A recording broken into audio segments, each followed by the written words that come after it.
3-on-3 basketball, and both the teams have looked like booty. All due respect to the play. FIBA USA basketball team has done this country a disservice by not amplifying the fact that regular folks can apply for FIBA in the easiest way possible to then be able to play on the 3-on-3 basketball tournament.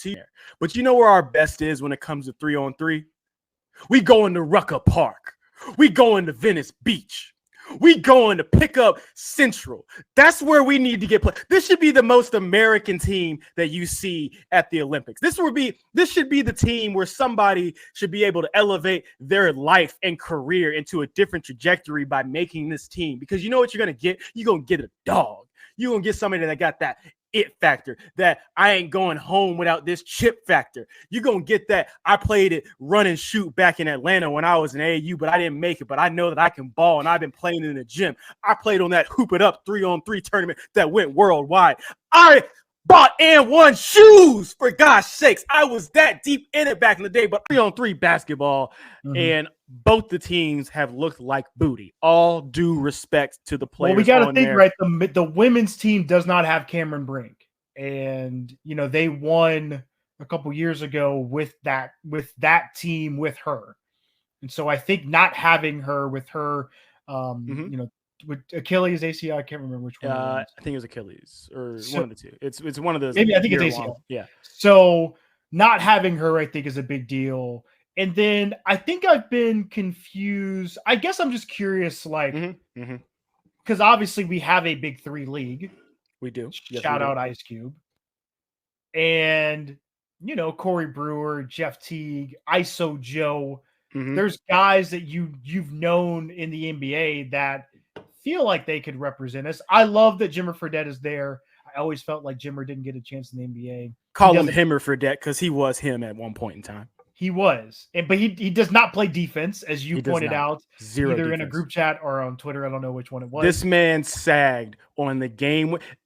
If you play 3-on-3, and I hate to cut you off, I'm sorry. No, go ahead. No. If you play 3-on-3, everybody knows you play press man. You are up. You are rubbing bodies. I'm touching shoulder to shoulder. I don't care if I get the foul. You're not getting game point on me. Game point. Sure. Yeah, it's for game point. And he sagged off a game point, and dude just hit a wide open three. And he hit a three the possession before. Made no sense. But yeah, it's like this isn't the place and time and place to play lackadaisical defense. Right. I know you can stroke and hit the three, but you have to be on every possession in 3-on-3 ball. And I know he knows it's just weird. Yeah. So that's why it's defensive liability at the same time. Yeah. I agree. It has been, it's been unfortunate that they have not excelled there.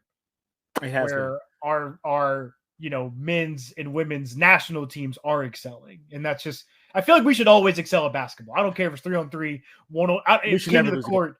We should never be losing. Never lose a game. We set the standard worldwide. And here's my biggest issue. So, yes, I get it. USA basketball, no common person is going to be able to get on that team. Obviously, you're taken from the pros. That's what we need our best representing there. But you know where our best is when it comes to 3-on-3? We going to Rucker Park. We going to Venice Beach. We going to pick up Central.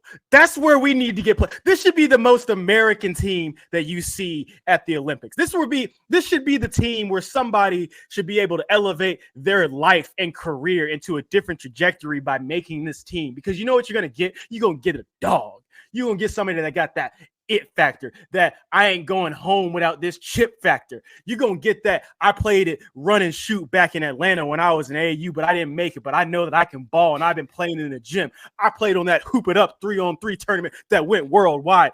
I bought and won shoes, for gosh sakes. I was that deep in it back in the day, but I ain't got it right now. But I know if I get the opportunity, I'm going to be out there. The FIBA USA basketball team has done this country a disservice by not amplifying the fact that regular folks can apply for FIBA in the easiest way possible to then be able to play on the 3-on-3 basketball tournament. To your question of, well, why didn't we get pulled from the Big Three? Because they haven't promoted that. So it's kind of like, if you're in the circle in the know and you want to get into it, cool. But what we should be doing, the 3-on-3 tournament should be represented with just, like I said, folks from Yonkers, thinking like, come on, I would love to hear, get that out of here, B. I would love to hear something like that across the TV as we're representing out wherever the Olympics are going to be. That should be the most American team. You've seen like the shooting team. It's like a dude that looks like a 50-year-old guy that's probably, shooting at his shooting club. And, now he made the Olympic team, but representative of America, that doesn't have. As you're doing that, I just found this article by Isabel Gonzalez, CBS Sports. The title of it is, let me make sure I have this correct here. The title is "Why is Team USA so bad at 3-on-3 basketball?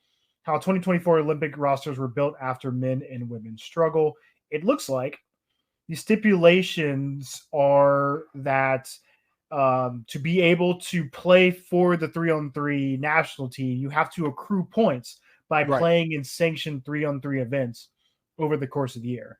And those who have not participated, to your point, in these events are placed on the team. So, and that's why I put it on USA Basketball. USA Basketball should have a like you're saying, like the professor should be on this team, right? No. I'm saying, yeah. I mean, people like that, yeah. But leading up to the next in 2028, over a next 2 year period, USA Basketball should have sanctioned FIBA matches promoted at all of your hotspot across the country, your major cities, and then obviously getting into the central portion of the USA, allowing folks to qualify to then try and play, so you can accrue points through official teams, having people set up and sign up so that they can get their official FIBA points. And then by continuing to win, say you win your 3-on-3 team wins the Boston League. All right, now Boston, Atlanta, New York, Washington, Omaha, all of them are then coming to a national tournament. Don't look at Omaha like that. Omaha got some ballers. Hey, corn-fed brother. Yes. Did you see the dude from Poland? They got somebody that was in the factory 2 days ago, pulled him off the smelting line and said, "Hey, brother, I need your 7-3 behind to go stand under the basket." And what they do to us, tore us apart. That's all you need. You need size. You need somebody corn-fed. You need that big brother. But that's why I think the women's side is struggling, because they don't have Cameron Brink. I don't know who these guys are outside of Jimmer Fredette. I have no idea. They got the notice, but that's what we need to do. That team should be the most representative